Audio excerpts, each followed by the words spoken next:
Now that we put the folk porn away. Thanks, Muzzle. There you go. The Pope porn. The conversation ere I started the stream was about the new Pope, the young Pope with Jude Law, which had nothing to do with what we're actually watching. As do something that men got. Brothel on wheels? Okay, you get. There's something terribly wrong with you. And this is why we love him. This is a cry for help. Chris needs help. Okay, I need so many things, but a couple of observations that I want to make so they don't forget. One is, it's interesting to me that a lot of movies of the era that were in this style really pushed music, because this is the era of MTV. 1986 is absolutely, the heyday of MTV, and a lot of bands wanted to make their music career off of having a hit song from a movie. Not one single song from this movie went anywhere. I've noted that, because I'm an 80s music aficionado, and the soundtrack is fun and cheesy, and it's all absolutely purely 80s, and not a one of these songs went anywhere. And honestly, if you listen to the soundtrack, you wouldn't be surprised. I am surprised by the fact that none of the songs from Electric Dreams did, because there's some great music on that one, but that's completely different. All right, well, I've got a couple more things I want to share, but before I get into that, Chris, thoughts about the movie? it was a really fun movie. What was your favorite part? Probably the park scene. Which one? The first one? With The one where he's running around naked. And the old ladies are sitting there just eating popcorn, watching as he does the shenanigans with everyone while he's drunk. Yes, referencing back to the fact that Sam Jones had been a Playgirl model and was clearly comfortable and confident in his body, in his skin, because all of this skin. Sean here made the comment about, man, there's a lot of man butt in this movie. Deborah Foreman never did a nude scene. It's just not something she would do. Sam didn't have anywhere near the issues with showing his ass, and probably wouldn't mind showing frontal, but you couldn't do that then. Or really. Well, technically he did. They just made sure to keep the camera aimed up. Yeah, true. Sure. Carinn. All of it. All of it. As well, you and I have a fun. I don't know if I'm going to actually put a poll up on this one or not. I have to think about that. Don't. I meant as in the kind of thing you make a vote on. I like that just the twitch of my mouth is enough to get you. All I was needed. Meg, did you ever see the movie before? No. So what did you think? It was your first time seeing it? Wow. Yeah. Wow, I now know why my very Catholic parents only had basic cable. Ah, yes, because this was definitely one of those movies that as a young person, especially a young, I like women kind of movie, you'd want to watch it over and over again for certain reasons. Especially Penn and Teller's bed. It's a gratuitous nudity scene, which, yeah. Which was called out in the movie as gratuitous nudity. Yeah, it really was. It was blatantly called out by Penn, because that's how he is. But despite all the movies, or possibly because of all the movies, did you enjoy it? Probably the man butt would have. Was there any part of it that was entertaining for you? Yeah. What was your favorite part? I don't know. I mean, I liked her kind of feminism, I guess I would say. You know, the thing is though, she totally let that guy drag a woman into her car, and she was like, "Oh man, this is weird." Like, it wasn't until the woman stood up for herself. She's like, "Yeah," but she was fine with it while it was happening. I didn't say she was perfect feminist, but I like. Well, she's no Gloria Steinem, that's for sure. No. 86 is what we're talking about. 85. No, this was released in 86. Released in, but made in. Right. The way she stood up to the crotchety other limo drivers. I think whatnot. for its time, it was pretty progressive. I mean, there was a lot of work to do from there. It shows it. But if you look at the time, yeah. And she made Flash Gordon work for it. Yeah. And if you look at the other women in this movie, they were all acting in typical cheesy 80s sex comedy style. Mm-hmm. And she didn't. Not in any way, shape, or form. So there's something to be said for that, I think. But at the same time, yeah, you still look at the generally Neanderthalic behavior. But other than I like how she called him out for that too when he's in the mud she pit. actually calls him a Neanderthal. Yep. That was pretty good. Sean, what else? We'll move on to you. What were your thoughts? Well, so it's interesting to me that like I definitely have seen this movie before because not only did I remember seeing Penn and Teller, but I remember that scene about at least it's not sticky. Like I remember that line, but I could never have told you where I heard it. So I hate it when it's sticky. yeah, it's. I use that one all the time too. So it's just so weird that like this movie had like implanted seeds in my brain, but I completely forgotten its existence until I watched the trailer for it the other day. So what was your favorite scene or favorite bit? Oh, gratuitous nudity, obviously. No. If I were one of the ones in the back seat, that might have been my favorite. Yeah. I really liked the kindly old English guy. I mean, sorry, Irish guy. So Yes. anything he was in, I thought he was pretty cool. Yeah, definitely. I love the park scene. I actually love the part before the park scene. The chemistry between Deborah Foreman and Sam Jones was powerful and potent. You could see it just in the way they had fun. Oh yeah! When they're in the back seat and she's playing off his drunk self. I thought it was clear to me they were having a great time. All of the scenes that put them with each other. Guzzling the scotch. Yeah, well, there was that. The catfight scene. There was some fun there, right? There's some classic geeky comedy bits there. I don't know. It's just something about it. Thematically, it's interesting. It's just a fun movie. It is, but there's some interesting thematic things that are going on there too. Right from the beginning, when they open up with the classic violin music, and going through the gardens and showing the cars. They're intending to show something about, this is, there's an element to that, right? The aspect of the cars and their importance and the aspect of culture. But then there's the culture clash stuff, right? There's the economic strata stuff. And they really went out of their way to make a point of that. So this was something that we were talking about in the 80s pretty stridently, even if we were couching in terms of a rom-com. But they were talking about the difference between, the elegant and the high-minded and, Battle, Sam Jones's character was a serious representative of go, go, go, get him, competitive capitalism at all costs and just crush everyone beneath you. And he, of course, does the whole come-around thing, which I thought he actually played that pretty well.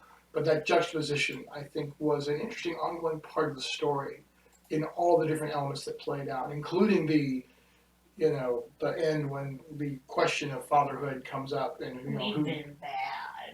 But the matter of why would you want to be with me when you can be with like saying you could have all his money and stuff like that. I mean it's very hammered. I mean it's very blatant, right? It was a very good representation of the changing of an age. Yeah.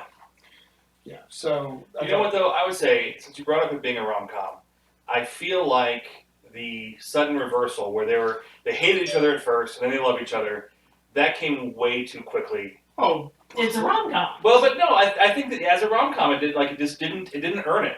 Classic. There was really no reason. All they needed was like even just one scene of Battle, kind of like just looking at her going something like, yeah, you know what, she's pretty cute. Like if they just had one little thing where you kind of saw him making a change, I feel like it would have been better. And at the same time, well, they kind I'm of kind of glad they almost didn't had do that. They kind of almost had that with the rain scene when she collapses and he picks her up and carries her. Yeah, but I mean, I said almost. Yeah, I just think it was not earned. I wish they had spent a little bit more time on that relationship because the way that it was, I just felt it was too I see your point, but after multiple viewings for me, and this is very multiple viewings, for me I actually kind of appreciate that it didn't just because every other movie does.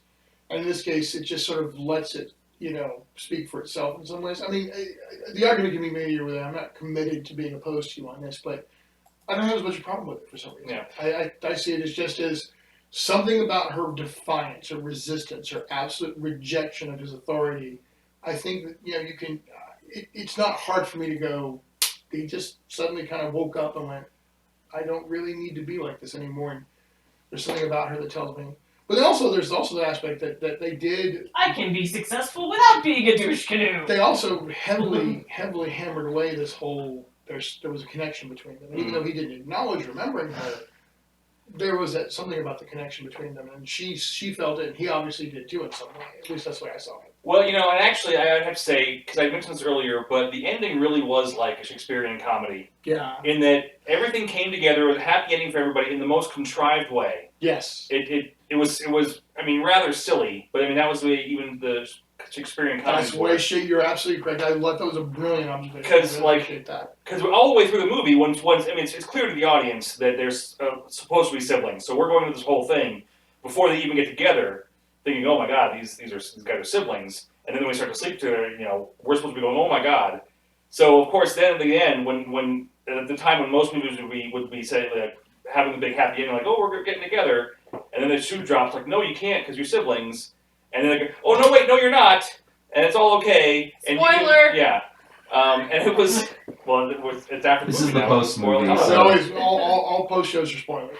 But so I mean, that really did follow the pattern of a Shakespearean comedy. So I thought it was a great observation. in that way, it didn't really need to be a realistic portrayal of a relationship. No, it was very Shakespearean, right down to Howard Hessman's character getting his comeuppance. Yeah, exactly. Yeah, he was the. and being the wedding getaway driver. Yeah, he all of that was again classic Shakespeare comedy. Classic Shakespeare comedy. Now I mentioned at the beginning that I had a lot of things to share about Deborah Foreman because this was definitely her movie. It was her vehicle. She is in many ways the quintessential '80s girl, even though she doesn't have a lot. She doesn't have Molly Ringwald's body of work, so a lot of people consider Molly Ringwald the quintessential '80s girl. However, There were a lot of them. you got to realize that. Well, first of all, Quintessential. she paved the way too. I mean, she wanted to be known as a serious actress. However, 1983's Valley Girl was her most important role in terms of her impact. A lot of people know that movie. That was with a very young, very unknown Nick Cage at the time. And even though it was technically kind of sort of a rom-com, it really delved a lot more into drama and angst and a little bit more seriousness was floating through that. So she was doing the 80s girl pattern, the speech patterns and things like that. And she really defined it for people who didn't understand it otherwise. I mean, the whole world came to understand what Valley Girl speech was in a large part because of her performance in Valley Girl.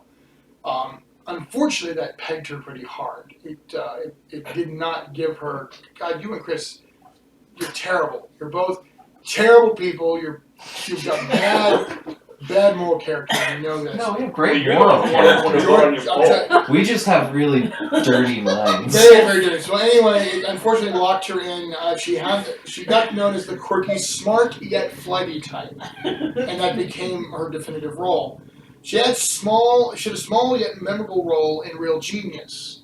Was she? Very memorable. She's well known for that certain scene about Very having memorable. Was she? Oh no, because I remember that movie well. girls but- gotta have standards. That was her. Can you hammer a 10-inch spike? Oh, okay. Girls gotta have standards. Right, okay. Now at Show West, which is the most important Hollywood-based convention in the world, in 1986 she was named the most promising new star. Unfortunately, she ended up in a lot of weak scripted cheese fest comedies that stalled her career for all intents and purposes. She worked. She had a lot of work. They were just all in direct-to-video or very low impact stuff. My Chauffeur could have been another breakout for her. Should have, as far as a lot of us are concerned. I'm definitely one of them. I think it's a highly underrated movie in a lot of ways, but it didn't have the mix of gravitas that was found in Valley Girl, so I didn't quite grab it. You don't generally think of gravitas and Valley Girl in the same sentence. But if you think back, there was a lot going on in the background, basically. There were interactions and there was things. There were Well, statements. I still have never seen Valley Girl. Well, I know believe it or I not, saw it. there was some angst, there was some very strong stuff going on there that was in the undertone that you didn't get in this movie. You didn't get My Chauffeur. Unfortunately, after My Chauffeur, her career didn't revive to any serious degree. She went on to star in a number of low-budget horror films and comedies, and often movies that combine the two. And that's really where her career went. So At one point, I was channel surfing and came across something. It was her and God, what was his name? we're well prepared for these post shows, obviously. Yeah, really. I wrote my shit down. That's what I gotta say. Some of it. Robert Downey Jr. No, he played. Robert Redford. No. Wrong record. Very no. He played Nightcrawler in. Alan Cumming. Yes. Really, that was a guess. I was Wait, throwing out what? names. Barely. Yes, I was channel surfing one night a couple of years ago, and was flipping through, and the room was lined with aluminum foil, and Wait, in the movie your or your room? No, the room that the two of them were sitting in. I don't. You know, I guess that is a cheap way. I to don't get a think this mirror all conversation over is all the going walls. anywhere helpful, so I'm going to wrap this back around here. You asked me to remind you to It talk looked about vaguely something. What? interesting, and Tell then her. I got distracted. Not. Oh, so an interesting point. This is absolutely the first time. I mean, it even says in the opening credits, introducing Penn and Teller. So this is the first time Introducing. This is the first time that they're ever put into a movie together. They've done a couple of Vegas shows and some other things. Penn and Teller get killed. Yes, and Was but the thing is, Teller's famous for not talking. Now, anybody Have knows you ever anything? seen Penn and Teller get killed? Oh, it is. Okay, It is a movie you should see. okay. So we're obviously talking about Penn and Teller get killed, but back to the point. Teller is famous for not talking, and when he's doing his act, when he's with Penn or doing their thing, that he never talks. The thing is, he's not mute, and he actually does talk. He's done interviews, as Sean pointed out. He's done a couple other bits where, you know, like at the end of when the show's not on, or you know, the post, whatever, he'll talk. The reason why he's developed the pattern, however, of not talking, which is interesting, is when he first started, he was doing lots of magic tricks at like frat houses and stuff like this. And it was way back when he first got started doing magic, and he would go to parties and stuff, and that would be kind of what he would do. He learned that if he did not talk, that the hecklers, and the guys throwing beer and stuff like that, they would throw them. They wouldn't know what to do because he wouldn't say anything. He would just silently do all of his tricks. And he came to understand that when he did that, he just sort of fascinated people. Everyone else would shut up because he's quiet. Everybody else has been quiet. And then when somebody else would be loud, everybody else would shut that person down. So we learned it as a trick to get people to pay attention to his tricks. And then we got with Penn. One of the reasons why they work so well together is because Penn's the flim-flam, fast talker guy, and he's always distracting you with all the batter, while Teller is just doing all the masterful mechanics of magic. So, how did you? In a lot of ways. And you, sir, may go to hell. All right, so as a matter of fact, yes, a lot Said of, with all love. actually it's funny you say that because She's Teller. when I was younger and had longer hair, a lot of people thought I was. They would make the reference because of the way I talked, my over the top Bush-Sears personality. It was often like you're just like that guy Penn Jillette. So I've been referenced as to being like him, but looking like John Popper from the band Blues Traveler. Blues Traveler, right? So, oh well. Anyway, But you're shrinking. but I'm shrinking. All right, so that was our fun movie. That was one of mine and Carinn's favorite movies. It's a fun little romantic comedy. If you've ever really wanted to see what the 80s look like, I mean really want to see what the 80s look like, watch this movie because this is absolutely penultimately 80s. It's also penultimately California. So you can see the 80s of 1985 California in this movie beyond any question. Don't expect great music. You can find fun music. Don't expect, oh my God, the funniest comedy ever, but you'll find fun comedy. And as Sean pointed out, Lots of badass. and then, well, yes, there's a significant amount of man ass, but there's lots of boobies, lots of I believe is what titties, Chauffeur said. lots of titties. I ain't seen a good titty in a long time. There's That's no it. such On thing as a yours. bad day. Ain't no such thing as a bad titty. We wouldn't talk about the nipple, we talk about the titties as a whole. So it is a fun movie. All right, folks. Very so quotable. it is a very quotable movie. It's sticky. I hate it when it's sticky. All right, that's us. Thank you for That joining sounds us like personal problem. for Eagle Beagle Movie Club. My Chauffeur.